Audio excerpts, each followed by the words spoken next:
नमस्कार। विद्या news line में आपका स्वागत है। बीएमसी समेत 29 निकायों के चुनाव परिणाम आने के बाद इस बात पर मंथन शुरू हो गई है कि आखिरकार बीजेपी ने वो कौन सा दांव चला जिससे एक नहीं दो परिवारों का जो किला था वो ढहा। एक, मुंबई में शिवसेना का लगभग 3 दशक पुराना किला ढह गया। दोनों भाई साथ आए लेकिन किला बचा नहीं पाए। उधर पिंपरी चिंचवाड़ और पुणे में जो पवार परिवार का किला था वो भी ढह गया। चाचा भतीजा भी एक हो गए। एक तरफ सरकार में थे अजीत पवार, दूसरी तरफ चाचा के साथ गए, फिर भी किला नहीं बचा पाए। तो बीजेपी की वो कौन सी रणनीति रही? देवेंद्र फडणवीस जो वहां के सीएम हैं, उन्होंने कौन सी ऐसी चाल चली जिसकी वजह से ये अप्रत्याशित कहें या चौंकाने वाले परिणाम आए? और अब जो है वहां पर त्रिस्तरीय, मतलब आप कह सकते हैं कि स्थानीय निकाय से लेकर के और केंद्र तक बीजेपी ही बीजेपी हो गई, या यूं कहे कि महायुति की सरकार हो गई।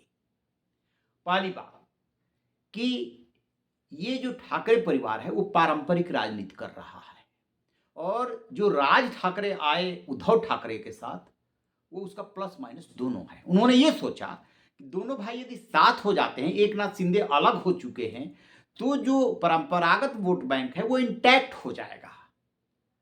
मराठी अस्मिता, मराठों का स्वाभिमान, ये लाइन लेकर के वो लोग चले। और राज ठाकरे तो कुछ इस मामले में ज्यादा ही अति करते हैं। सबको पता है कि उत्तर भारतीयों के साथ क्या व्यवहार किया जाता है। दक्षिण से जब बीजेपी के नेता अन्नामलाई आए और उन्होंने कहा कि ये मुंबई जो है वो देश और दुनिया, देश का शहर है या आर्थिक राजधानी है, दुनिया का शहर है, इस पे सबका हक है, तो उन्होंने जो अन्नामलाई को रसमलाई बना दिया। वो सबको पता है। और उत्तर भारतीयों के साथ जो व्यवहार करते हैं वो भी सबको पता है। और दूसरी तरफ जो बीजेपी है, और या देवेंद्र फडणवीस और एकनाथ शिंदे का जो कॉम्बिनेशन रहा, ये एकदम क्लियर रहे शुरू से कि बेशक अजीत पवार साथ न रहें, लेकिन एकनाथ शिंदे के साथ में रहना जरूरी है।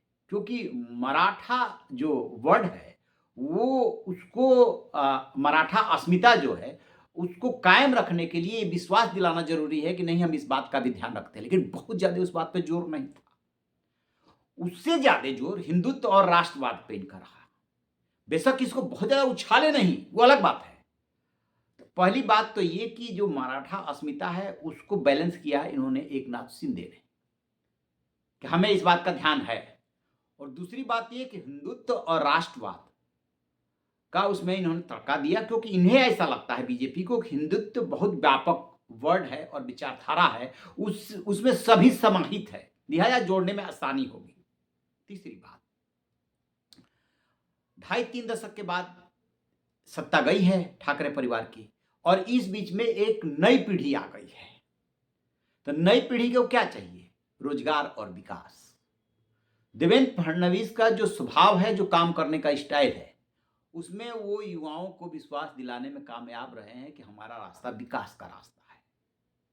और आप ये भी कह सकते हैं कि बिहार में जो नीतीश कुमार का फॉर्मूला रहा, आधी आबादी को साधना, युवाओं को साधना, ठीक उसी तरीके से जिस तरीके से शिवराज सिंह चौहान ने लाडली बहना योजना चलाई, उसी तर्ज पे वैसी ही स्कीम इन्होंने चलाई, जहां पे बेसहारा और गरीब महिलाओं को 1500 रुपया देने के बाद चला रहे हैं।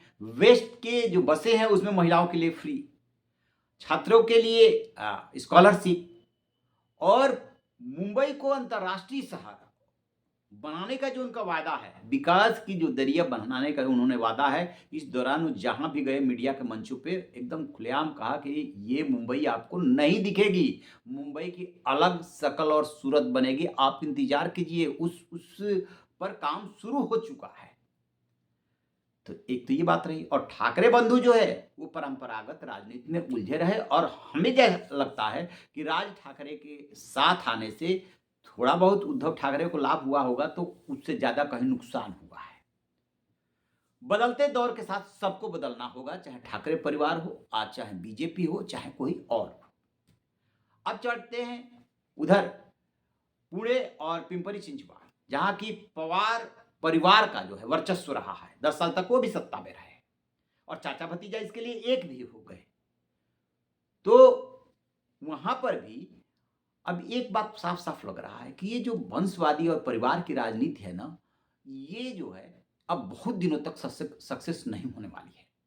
ठीक है, आपने एक समय वो था, आपने राज किया, परिवार का दबदबा रहा, इसका मतलब ये नहीं कि एकदम टूट गया।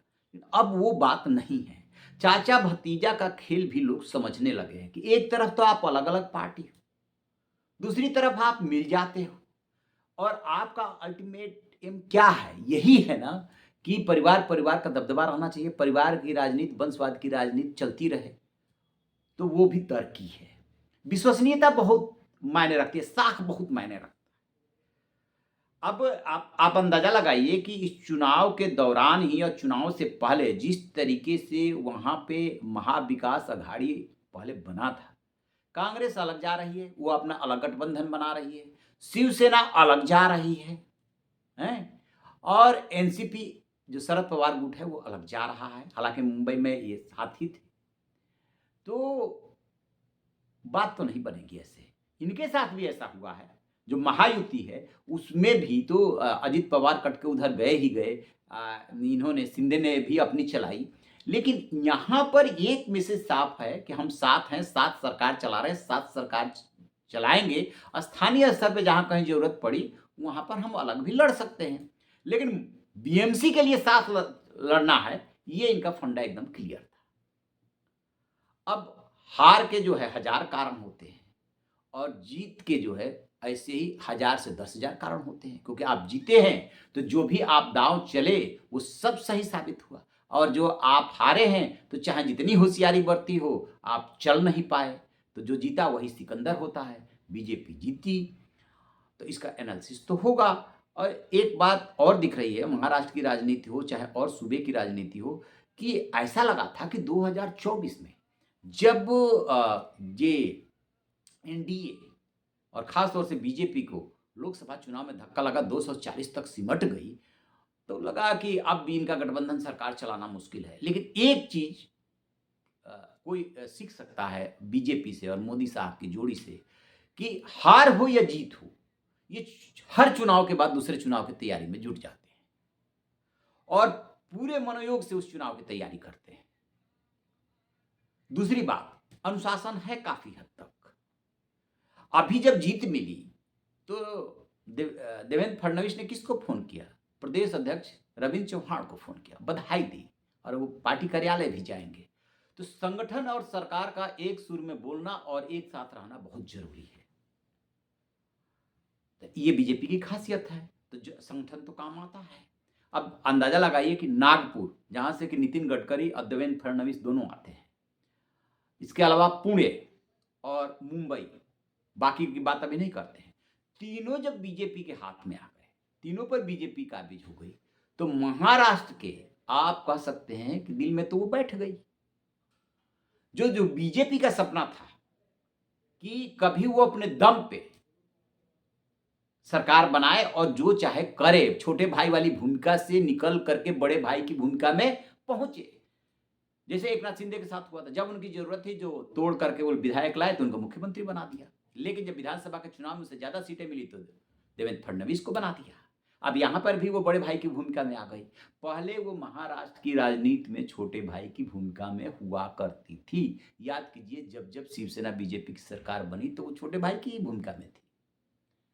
और अब जब से ये गए हैं उद्धव ठाकरे, हालांकि उनकी अपनी शिकायतें सही हो सकती है कि मुख्यमंत्री तो छोड़िए, डिप्टी चीफ मिनिस्टर बनाने को तैयार नहीं थे, और अब दो डिप्टी चीफ मिनिस्टर है, संजय राउत ने अभी बोला है।